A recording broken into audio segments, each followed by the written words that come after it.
Sunshine today with the high of 85, then tonight cloudy with a low of 64. He's greedy, he's scrumptious, he's horrid. The enormous crocodile slithers onto the stage and the U.S. premiere of this smash UK hit at Children's Theatre. From jungle creatures to outer space adventures and a wild dance party, you won't want to miss it. October 1st through November 23rd. Tickets at childrenstheatre.org. Portions of the following program may be pre-recorded.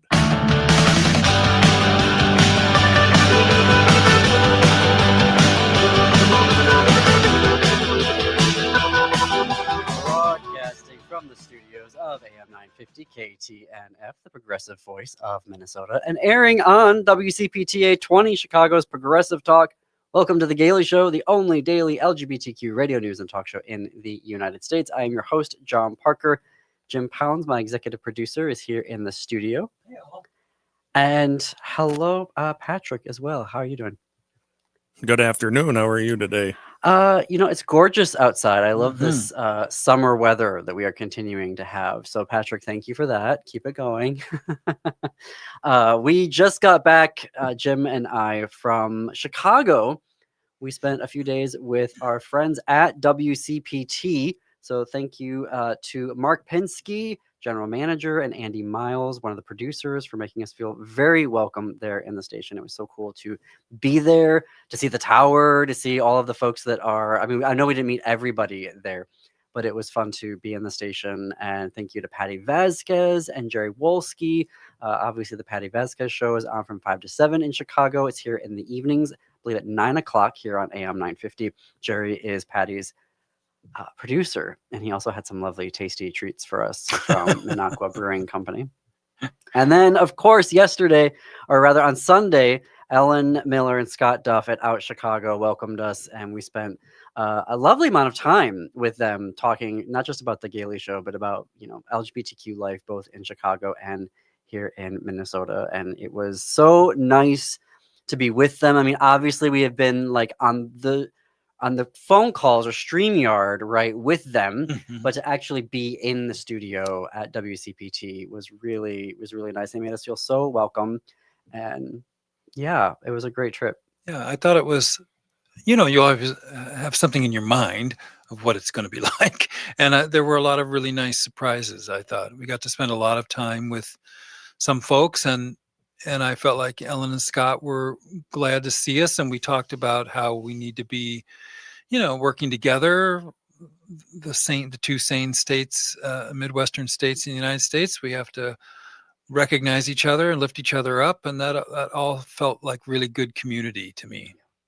Yes, it was nice to just be in community, and the desire was so strong to be in community that when we were wondering what we're going to do on Saturday, somehow we ended up right at the gay beach in Chicago. Funny. We didn't realize that's where we were headed. I thought we were just going to like a trail, and we were just going to kind of go, down a nice hike down the Lake Michigan, just north of Chicago. And as it turned out, we walked right into the gay beach. Another value for the rainbow flag when you see it over the sand. You think, I need to go over that way. Nobody told me it was going to be in the 80s and absolutely stunning in Chicago. So I didn't have like a bathing suit or a towel or anything, but still got to enjoy being in community with the community at the gay beach on Saturday.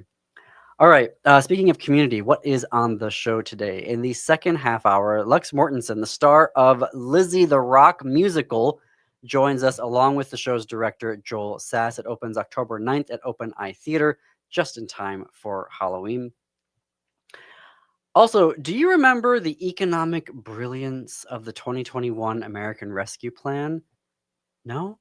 Exactly. We're going to revisit that lovely piece of legislation. But first, soybeans. Soybeans! Why on earth are we talking about soybeans on this show? Well, MAGA's doing a lot of soybean diplomacy right now. It's not going well for us here in Minnesota or in Iowa or Wisconsin or in Illinois. And,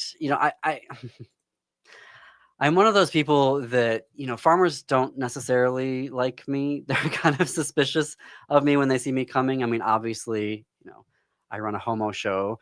on the air. And, I'm technically a second generation immigrant on my mom's side, even though my dad's from, the United States. And I grew up on a cherry farm. Yeah, I was going to say, But they're generally just very suspicious of me. And we just, when you walk into a conversation and immediately you have that suspicion over you, it's hard to have productive conversations. But in the first Trump administration, there was a lot of tariff nonsense and a fight between the Trump administration and China, and it hurt farmers and it hurt soybean farmers. And what the Trump administration had to do was to pass an aid relief package.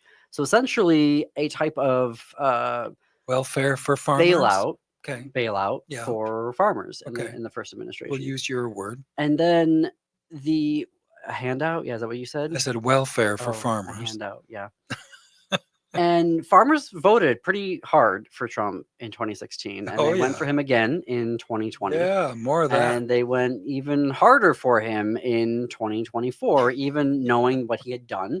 And he kept saying on the trail last year that he was going to do the same thing. And they're really, American farms are hit by two things right now. There's the tariffs, and then there's the going after undocumented workers. And you see a lot of reporting coming out from farming country where they're like, wait a minute, we thought you were going after the illegals, the criminals rather, and you're coming after my workers. My workers aren't criminals. So what are you doing here? Right. Well. And so for soybean farmers, China has not purchased a single bean. Not a bean. Since May. Not a one bean. And this is according to the American Soybean Association. Yeah. They've gone to Brazil, they've gone to Argentina, and the exports have plunged significantly because of this. And it's China was 60% of the soybean market. Right. So that's a big deal soybeans are a big part of Minnesota farming country. It's a big part of Iowa. It's a big part of Illinois. And so it looks like China is deliberately now, because of the 2026 election, and this is based off of reporting from a variety of outlets, including Politico, but that the Chinese are wanting Trump to get in trouble with U.S. farmers and to say that they won't vote for MAGA Republicans. I don't know why I said MAGA Republicans. It's MAGA. That they won't vote for MAGA in 2026. That they will punish the MAGA party because of Trump's tariffs. Yeah. And some outlets reporting that it's kind of working. There's a lot of agricultural firms that traditionally support MAGA and support the Trump administration that have been going after the White House. And they're trying to get another aid package through, even though the details of the aid package are, up in the air. And I just, I grew up on a cherry farm, which I know is probably shocking people right now, but my dad's family, they grew cherries. And I remember the price of cherries being so volatile that there were some years where they would harvest them, like my dad and grandpa and others would harvest them using cherry shakers, and they put them into big, metal containers filled with water. They would have to dump them. I mean, and farmers were continuing to do this long after we stopped, where they were dumping cherries in their fields. Because it was better to do that because there were too many cherries on the market and the prices weren't enough, and we were losing money year after year after year on the farm, as it were. And we eventually had to go under. We pulled the trees out. That was my big contribution, was driving an Allis-Chalmers D13 tractor to help pull all the cherry trees out of the ground from our farm. Well, if we step back a little bit and think of it as a marketplace, and you're a buyer in X country, in Belgium, and you need to buy soybeans, and you always bought it from the United States because the United States at least was semi-sane. And now you see a certain amount of insanity from the United States, more and more, and you think, I've got a more stable source of soybeans someplace else. So he has not only done some damage with his tariffs, every buyer of American soybeans is going to go, you know what? I'm doing fine with whoever I'm getting my soybeans from now. Why do I need to go back to those lunatics who have the largest economy and can't seem to run it like they have any intelligence at all. I would not go back to the United States. So he may have done fundamental damage to billions and tens of billions of value because he doesn't understand the way the economy works, and he never has. Well, it's just, yep. I mean, that's your point, and I know we make it a lot of time here on the show. I guess I'm trying to get at the economic impacts of this. I have sympathy on one hand because I grew up on a farm that went under. You know, we lost our cherry farm because we literally were operating at a loss for so long that it became economically unfeasible to keep going. And on the other hand, I'm like, you voted for this. You knew this was going to happen because he said he was going to do it again in 2024 on the campaign trail. He was very clear about that. And this is what he did in his first term. And so I am feeling vexed about saying there should be a bailout for farmers and that they should be getting a handout because you voted for this. And then on the other side of it, though, if these farms go under, and this is something I know personally because I grew up surrounded by farms, the kids and the grandkids not going into farming. No. Not going into farming. No. Farming. I mean, I couldn't because there was literally no farm. There was no cherry farm left. But, you know, you look at all the kids of these farmers and the grandkids, they're not going into farming. So if these farms go under, it's going to be a lot of corporations. They're going to buy up this land. It already is. And then we're going to go to some weird corporate farming sharecropping thing again. Yep. And like 19th century. Yep. It just makes me, you know, when you look at the original, because I'm a nerd, and so, you know, I took classes on this, on the history of progressivism in college. How dare I? Literally indoctrinating exactly what they think is happening. I literally went and took classes on progressivism in college, and farmers were a big part of that. Because they were independent from government policies. Should be. So they actually advanced a lot of progressivism in the late 1800s and into the early 1900s. And now we're on this verge where a corporate oligarch is about to drive soybean farmers into the ground. That's right. How many are going to survive? Few. Not very many. So the people who voted for Trump, the farmers who voted for Trump, destroyed their own industry and the lives of their kids and grandkids and the heritage of their family before them. They flushed all that down the toilet because of their anger about people of color, I guess, or whatever they voted for. It just... Congratulations, farmers. Well, yeah, it's for those of us who don't want corporations taking over everything, we're in a real pickle right now. But you are listening to The Gailey Show on AM 950 KTNF and WCPT 820. We're gonna have more when we come back after this break.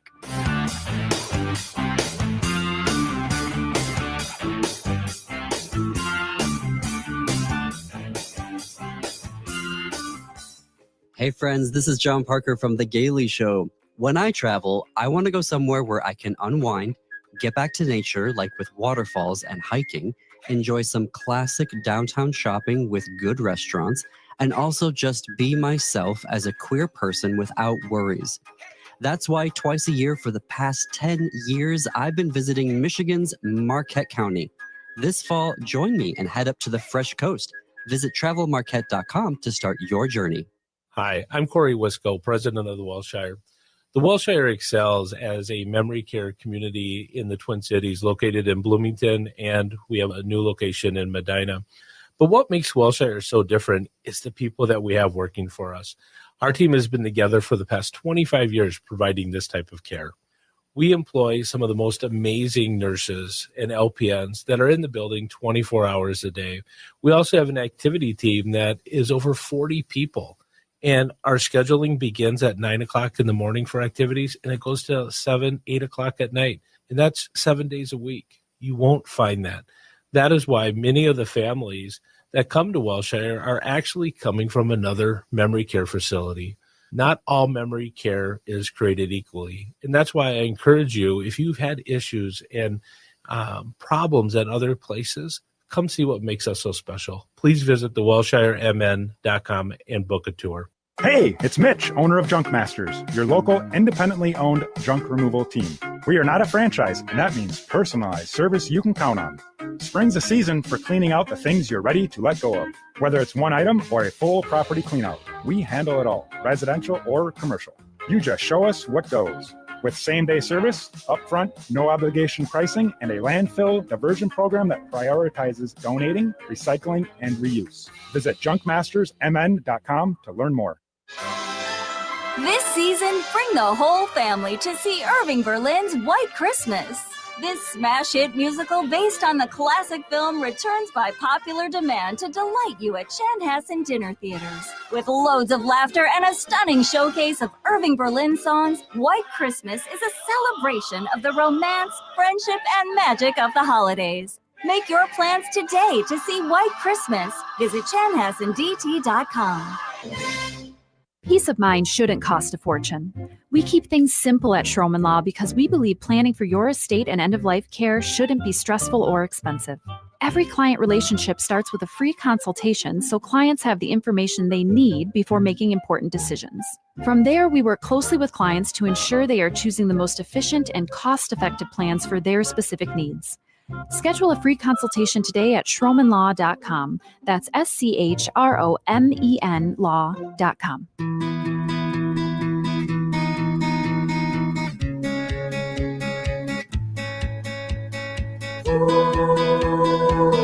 Welcome back to the Gailey Show. I'm John Parker. We are coming up on the bottom of the hour. Before we start this segment of the Gailey Show, I want to share about our travel partner, Travel Marquette.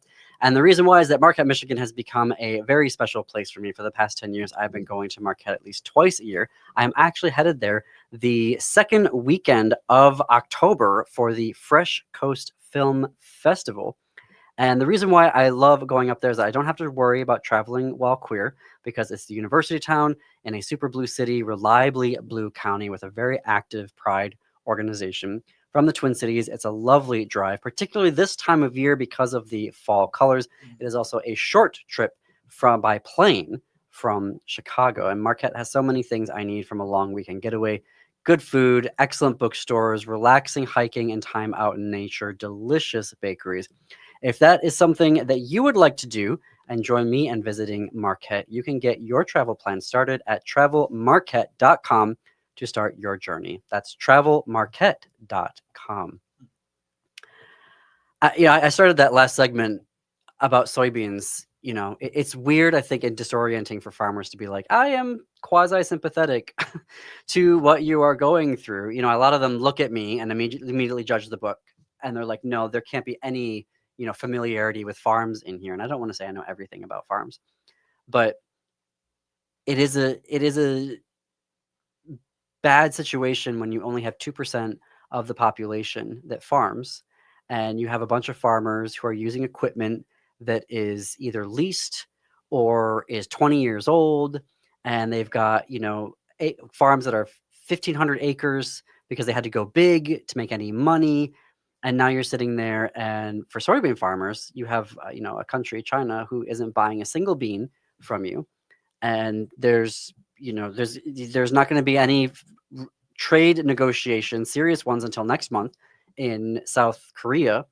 So, it might be over for this year. And so they're going to need a bailout, a handout from MAGA, which is, I know farmers don't want that. They don't want to be sitting here spending the entire year growing their crops to then just turn around and dump them in the fields to get a check from the MAGA government for it. Or maybe it is exactly what they want because they hate people like us so much, that they hate the queers and they hate the trans and they hate the immigrants so much that they're perfectly fine dumping all their crops in their fields and, cashing that check. But it is a problem because if those family farms start to go under and we start to see people like J.D. Vance and Peter Thiel and all of these corporations going in and buying up this land, what is that going to do to farming? And it's not going to be good. It's not going to be good. No.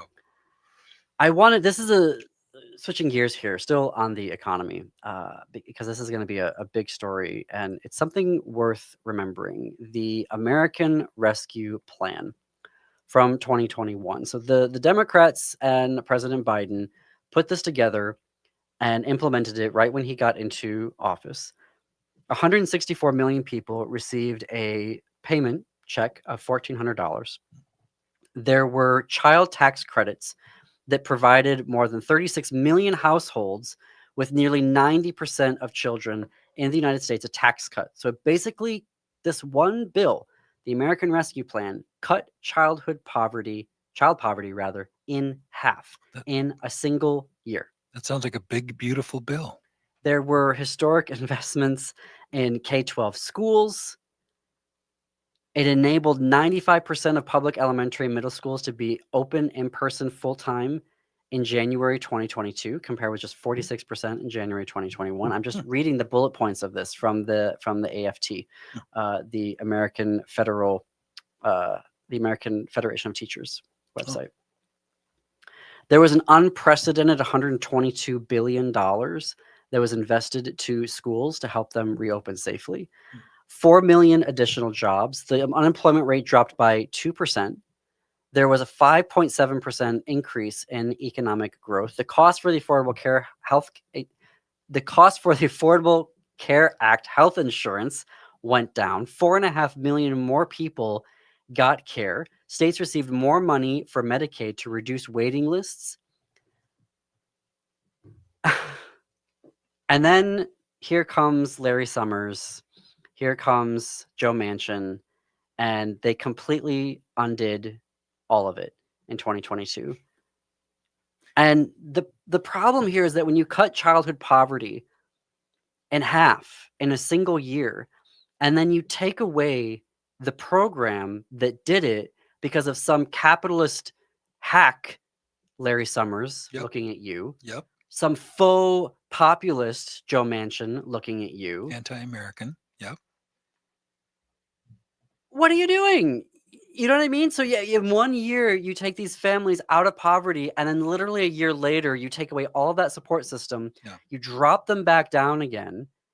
What did we expect the reaction was going to be? But something that's really on my mind is that we knew that this worked. We knew that this investment worked. There's some very interesting reporting that as we look back on it, all the supposed inflation, there's a really compelling arguments that said all that inflation happened because we stopped this American Rescue Plan bill. We went into a completely different Larry Summers approved, Joe Manchin approved direction, Right. and inflation skyrocketed. Right. Yeah. So I just want to remind people, as we're looking at the economy here, the American Rescue Plan was good policy. It did amazing things, and we should have continued on with it. Of course. And it's just something I wanted to flag for people again as we're thinking about 2026 and what we want the Democratic Party to do. Like, we did something that was very good economically. Yeah. And I just haven't heard these three words put together in the conversations and in the things that I'm reading, which is the American Rescue Plan. We did it. It worked. It cut child poverty in half in 12 months. Well, if we look at the state of things on January 2nd, 2027, when this horrible, miserable bill goes into place and it devastates tens of millions of Americans, we'll have to see how people feel. And we, as Democrats, will have to staple this to the foreheads of every single Republican that supported it, because they are going to throw this country into a tailspin, and it's going to be their fault from the top onion all the way down through the bunch. And we have to make sure we put the blame where it belongs, because that bill benefits 7 million people.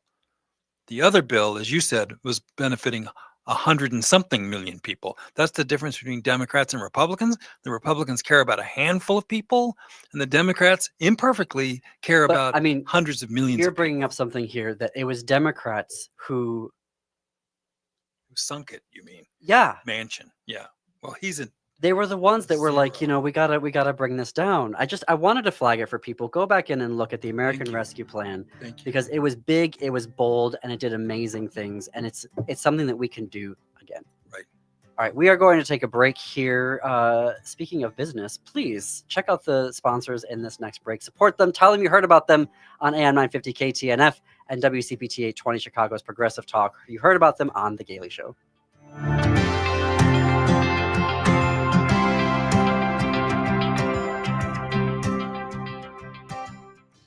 Hello, Minnesota. This is Stephanie Miller. Make sure to start your day off right with the Stephanie Miller Show every weekday. I see that. Go back like this.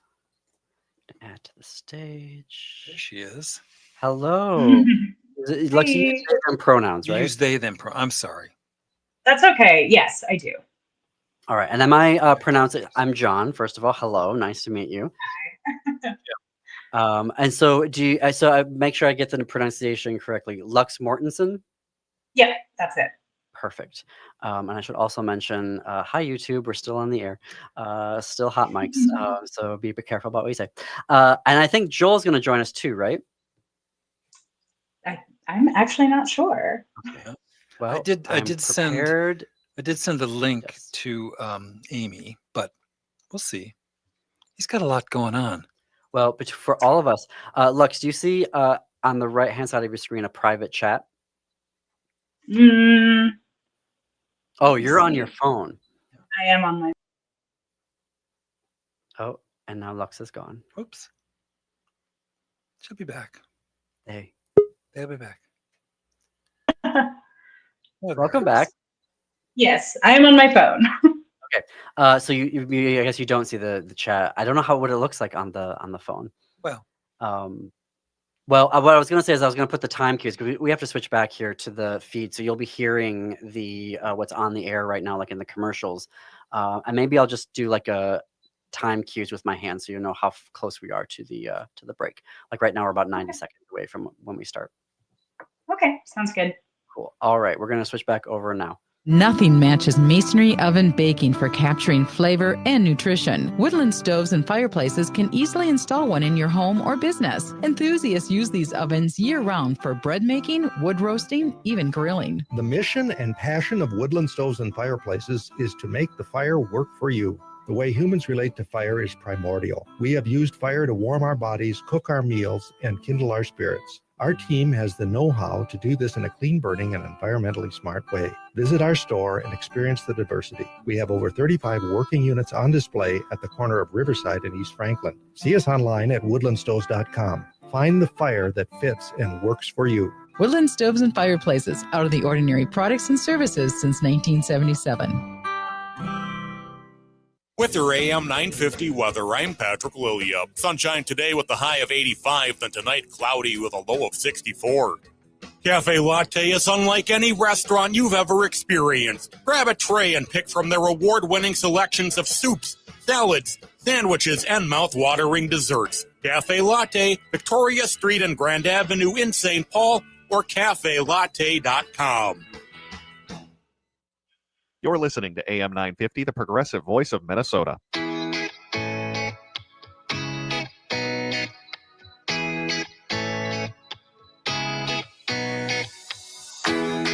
Broadcasting from the studios of AM 950 KTNF, the progressive voice of Minnesota, and airing on WCPT 820 Heartland Signal in Chicago. Welcome back to The Gailey Show, the only daily LGBTQ radio news and talk show in America. I am your host, John Parker, joined in studio by my executive producer, Jim Pounds. It's 1892, and a wealthy businessman and his wife are found murdered. Their daughter, Lizzie Borden, is the prime suspect. It is Lizzie the Rock musical. It opens October 9th at Open Eye Theater. Joining us now is the star of Lizzie the Rock musical, Lux Mortensen. Lux is a veteran of Open Eye's trilogy of popular summer musicals performed on the rooftop of the Bakken Museum, Logjam, Loch Mess, and Hairball, as well as numerous productions at Lyric Arts, Lush Cabaret, History Theater, and playing the notorious Lizzie Borden marks their debut on Open Eye Theater's indoor main stage. Lux, welcome to The Gailey Show. Thank you so much. Thank you for having me. All right, so there's Lizzie Borden, and then there's Lizzie the Rock musical. So tell us about the musicalization of the story of Lizzie Borden. Yeah, the show is so interesting because it would be so easy to do as like just a play, and it would still be really interesting. Most people are familiar with the Lizzie Borden trial. I saw Jim reacting as you were describing the plot. It's something that a lot of people know, but this show takes it through like a thrashy femme riot girl lens. It's a cast of 4 femme-bodied performers, and it is really just like a rock and roll musical. Like there's mosh action, there's like crazy, our director Joel Sass calls them like vocal pyrotechnics. So yeah, it definitely takes the story and tells it in this really like modern punk rock sort of way that makes it really interesting and cool to see. Lizzie Borden, punk rocker. Can you actually take us through the story? I mean, without giving away too much. Well, I guess people can Wikipedia the story, but like, tell us the narrative of Lizzie Borden and the trial, because I think there may be some people that, particularly Gen Zers, who are like, "What? Who's Lizzie?" Yeah, so Lizzie Borden became famous in August of 1892 for being accused of the double homicide by axe of her mother and her stepmother and her father. It was really kind of the first big, crime of the century at that time. The tabloids were all over it. Of course, she's a woman, which was huge news. Like nothing like that had ever happened before. And especially for the time period, this was like kind of the Victorian Edwardian era. That was completely outside of the norm of anything that a woman would ever do. So it was a huge story nationwide. And so the show definitely takes the perspective that she did it and talks about the crime, and then really teases out kind of what could have caused her to do such a thing. But it's definitely like, it's a story that lives in infamy, and Lizzie Borden is notorious and infamous. So it's such a great I'm being Halloweenish in the way but for the season, what a perfect story anyway to do, a straight version of it, but to do a rock musical version of it is just brilliant. I mean, I can't think of a better juxtaposition of, literary piece and style in that space. Oh my gosh, it just sounds fantastic.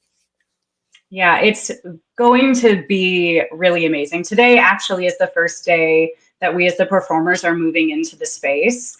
So I know our lighting designer has been playing with like the concert effects and installing some things. So it's one thing to rehearse in kind of an empty room and be imagining what all of this will look like. But like, I know that when I'm hit with that like red spotlight to be the blood, it's just it's gonna feel so cool. That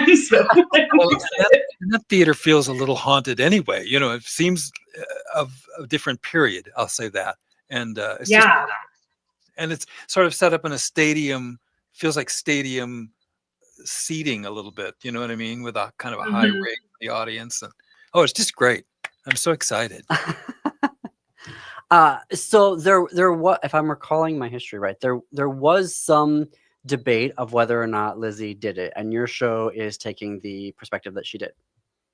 Yes. Actually, as I was preparing for the role, I went down a little Pinterest rabbit hole to find historical context, and you can find so much cool stuff out there. Like her favorite meatloaf recipe and all of this stuff. But one of the things that was really interesting was a letter to the editor from like the 90s, like 1990s, where someone had written a century like my brain is saying the word celebration, but that's not what it is. Like a century, like 100 years later, let's talk about Lizzie Borden. Yeah. And a woman wrote in as a letter to the editor and was like, I am a part of the Lizzie Borden and Friends Club, and she would have never done this crime. How dare you write this article? And when I found it, I immediately reached out to the director, Joel, and I was like, this is so fascinating that 100 years later, people were still filled with like either hating her or just wanting to like dead fast defend her. Yes, but the show definitely there's no mystery about it. Like the show takes the perspective of like, yes, she did it, put her in the spotlight. Yeah. That is the one. But Well, I'm thinking like the late 80s, then that was right around the Menendez brothers. mhm. Yeah. Yeah. Lizzie got a good 100 years on them. Yeah, right. So talk to us then about the using a rock musical to explore these themes of Lizzie's story and why she did what she did. I think the rock aspect of it plays really nicely into, there's kind of this overarching theme of the way that women were treated at the time, and like the Victorian era is famous / infamous for being stifling. You know, we think of women in the Victorian era, we think of like corsets and just like bound tightly. Yes, exactly. Of just kind of like, you couldn't vote, you couldn't do anything. You were just intended to be this like quiet little homemaker. And so the time period itself, I think the show kind of explores like what happens when you stifle someone so much, and what happens when there's really only one way out that you see.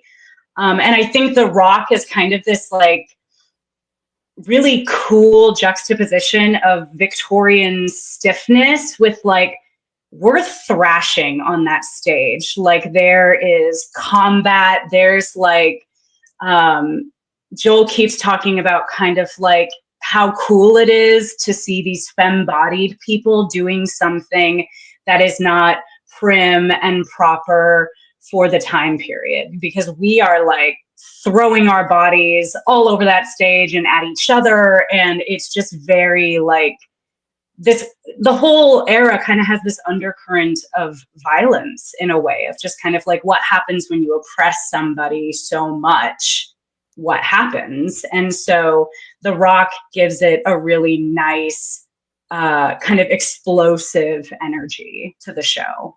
Well, and it's kind of a story for the time, right? I mean, if you keep putting people under your boot, eventually they're going to have enough, it seems to me. And I love the fact that this was 18. So I guess we should go out of our way to say that is not us condoning violence.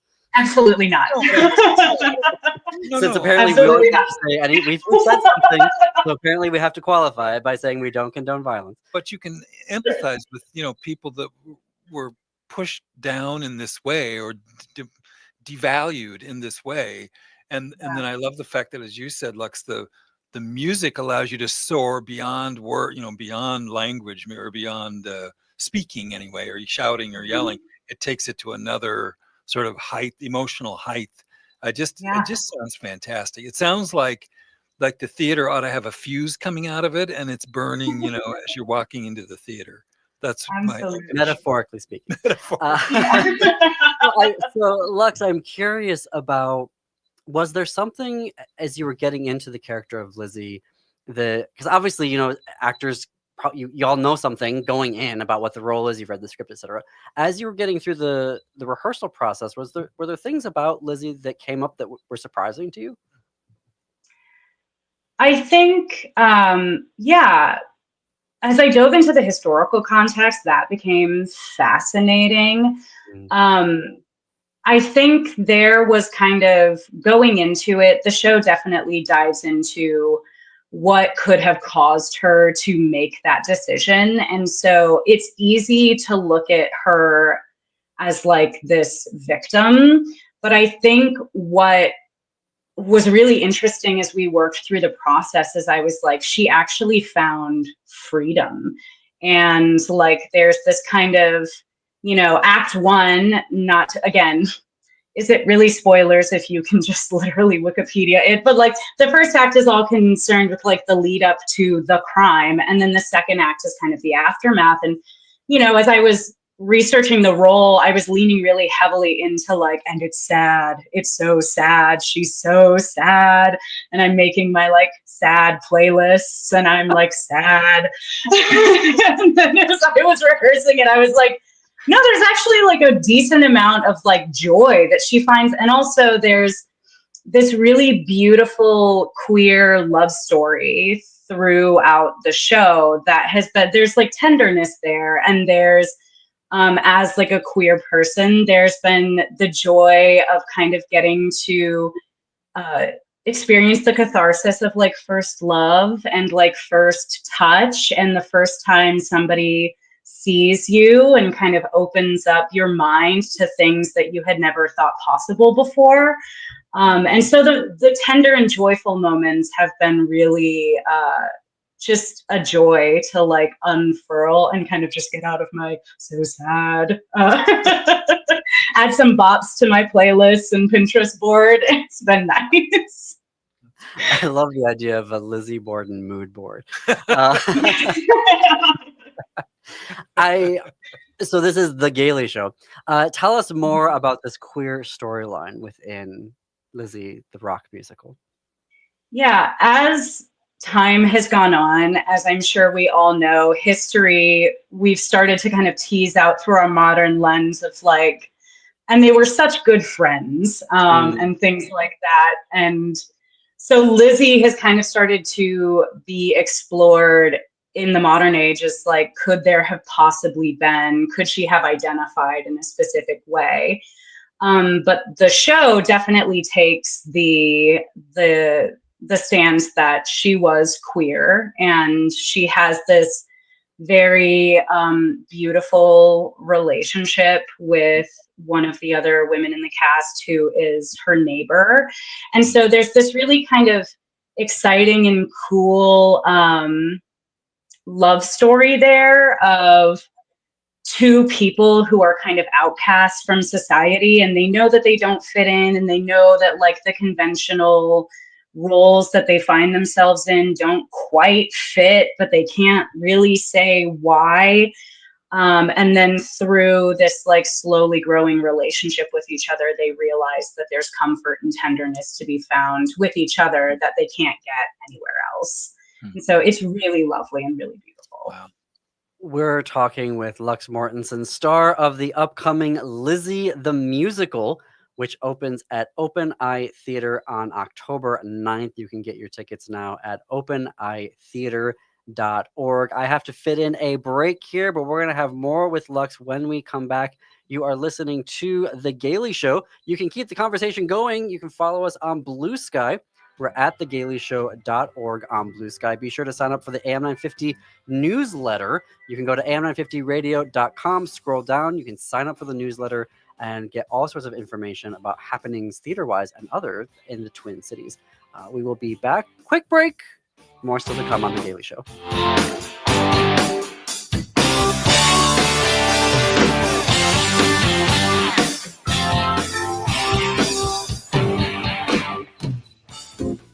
Hey, it's Tom. There's a war being waged on clean energy. A bill in Congress could eliminate the 30% federal tax credit for solar by the end of 2025. And once it's gone, it may never come back. Fossil fuel giants and their MAGA friends in Washington want to kill green energy. But you can fight back. Going solar with All Energy Solar isn't just smart, it's a form of resistance. You choose where your money goes, not to utility companies, not to fossil fuel billionaires, but toward clean, renewable power for your home. A system from All Energy Solar works in Minnesota year-round because it runs on sunlight, not heat. So even in the dead of winter, you're generating electricity. And All Energy Solar helps you save with every rebate and incentive available. This is the moment to act. Waiting means risking with this tax credit and giving the upper hand to MAGA Republicans. So get your free consultation today at allenergysolar.com and take back your power. History Theater's new season opens with a celebration of one of Minnesota's own. Don't miss Doris Hines. Now through October 12th in St. Paul, experience a vibrant tribute blending live jazz, powerful storytelling, and the life of Doris Hines, mother, performer, and icon. With dynamic music and a stellar cast, this world premiere spans local stages and global reach. Discounts are available for students, seniors, and veterans. Don't miss this unforgettable premiere. Find details now at historytheater.com. The Park Tavern in St. Louis Park is the perfect place for fun. Their bowling lanes are a blast. Their full menu is amazing. Burgers, tacos, wings, sliders, pizza, dinners, and more. Or try their weekend breakfast menu. Enjoy all the games on their numerous TVs while enjoying their drink menu and happy hour specials. And the patio is open to enjoy the warmer months. And even when it's not too warm, they've got heaters and curtains. On Louisiana Avenue, north of Highway 7 in St. Louis Park, your next get-together with friends or family will be great at the Park Tavern. This October, let your imagination and heart return to the movie theaters for the 6th annual Flip the Script Queer Film Festival. 9 days of groundbreaking animated, documentary, short, and feature-length films that push the boundaries of love, family, and relationships. This fall, let's watch the unexpected. October 3rd through the 11th at Film North in St. Paul. Digital passes available. Tickets on sale September 5th at flipthescriptfest.org. Hastings, get ready to celebrate love and community. Hastings Pride returns at 11 a.m. June 14th at Levy Park, and everyone's invited. Enjoy live music, drag performances, food trucks, local vendors, and family activities, all by the river in beautiful downtown Hastings. Let's come together to uplift every color of the rainbow. Hastings Pride on June 14th at Levy Park. All are welcome, all belong. Details at ideaorganization.org or on Facebook and Instagram.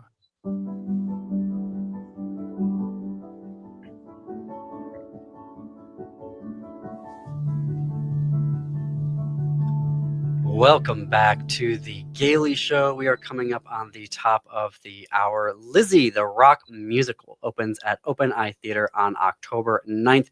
Jim and I are here with the star of the show, Lux Mortensen. Lux, before the break, you were telling us about the queer storyline within the musical itself. I am curious for you. We're living in a very tough time for queer people. Can you talk about the role that productions like Lizzie, but the theater writ large, can have for building community for us queer folks as we try to navigate America in 2025? Yeah, absolutely. Honestly, I think you just gotta do it. I think that's what's so exciting about Lizzie, is that in so many ways, it's a story and it's a script that you don't really get to see very often. You don't get to see really beautiful, tender love stories between queer people very often. You don't get to see women enraged very often. You don't get to see like women experiencing the catharsis of anger. And so when it comes to like queer storylines, you gotta do it. And there's plenty of theaters that queer theater is like their mission and it's what they want to do. But I also think, to the larger box, theaters within the community, the big three, you gotta be brave enough to like put on those shows, because especially like as queer people, we need to see ourselves reflected in the media that we take in the art that we take in. And I don't know how Lizzie is selling. I think pretty well. But I think that just shows that like people aren't afraid of it. You can put, and it's been in the advertising, like I'm on Open Eye's email list. And so like almost every day in my inbox, I see like queer, sex, rock and roll, love, revenge. And it's so like, we're not hiding from it in any sort of way. It's a part of the appeal, I think, and that's the hope, is that personally, if I see those words in my inbox, even if it's a show that I'm not in, I'm going to go like, queer, sex, rock and roll. Like, don't tell me more.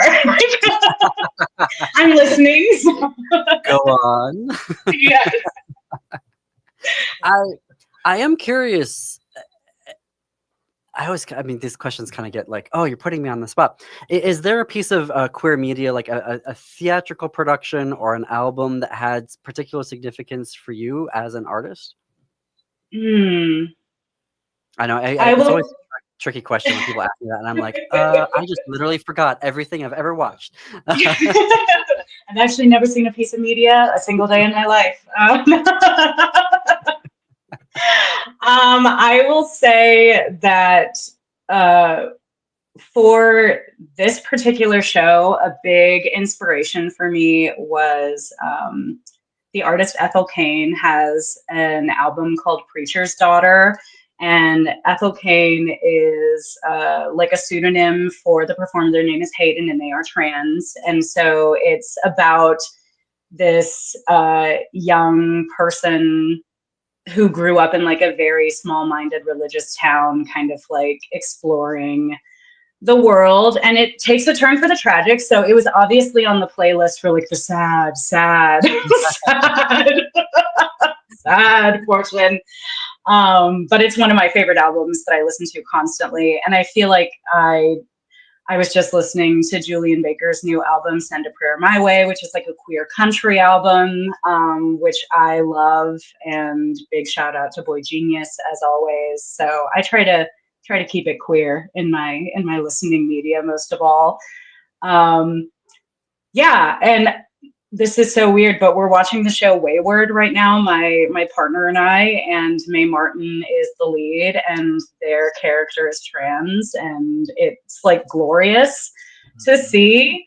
There was like a little spicy scene, and I was like, oh, that was like amazing to see, because you don't see that represented in that way, to see like trans people in love and experiencing being loved. And so it was like the show itself is kind of spooky, but that was really cool. Yeah, there's some moments there where we kind of went, ugh. But yeah, I love Mae Martin, and yes, we've just started to watch it too, so we're kind of second episode maybe. Mae and Tig Notaro and yes, sister have a hilarious podcast. And I'm blanking on the name of it because I just hear their names and I'm like, that's all I care about. I don't care about the name of it. But you should subscribe to it. Give it a listen anywhere you get your podcast, because it is a hoot. It's the Handsome Podcast. The Handsome Podcast. There we go. There we go. It's really fun. Is there a particular number that you absolutely love? Like for the folks who are listening now and they're going to go see the show, and they're going to be like, ooh, Lux really likes this number. Yeah, I would say there is a number in the show in Act 2. It's called Burn the Old Thing Up. And for anyone, if you're like, that's a weird name for the song, a lot of the songs are like court testimony. So that means that like somebody during the court was like, I heard Lizzie say, burn the old thing up. And they were like, great name for a song. So the song is called Burn the Old Thing Up. And what I like about it is it has this very kind of like witchy undercurrent in it. It's about, in the moment, it's about kind of like the burning of evidence, but at large, there's lyrics like, burn down to the ground everything, all that was, burn it down. And so it's this very like, these women in this time period kind of like grasping their freedom and being like, actually, we're not doing things the way that we've been told anymore. We're literally burning it all down and moving forward. And it's a power number with the 4 cast members. It's so good. The show is Lizzie the Rock Musical. You can get your tickets at openeyetheater.org. You can also follow them on Instagram and YouTube. Just search for Open Eye Theater. Lux, break a leg. Break a leg. Oh, thank you. In a good way. In a good way. Yes, of course. Thank you, everyone, for listening and or watching today. Up next on WCPTA 20 is Choose Views with Richard Chu on AM 950. It is the Matt McNeil Show. Stay tuned after that for Native Roots Radio. And then at 10 p.m. Central, Step Into the Unknown with Greg Bakken on Ghost Box Radio. And until tomorrow, keep it queer, America. Keep it queer.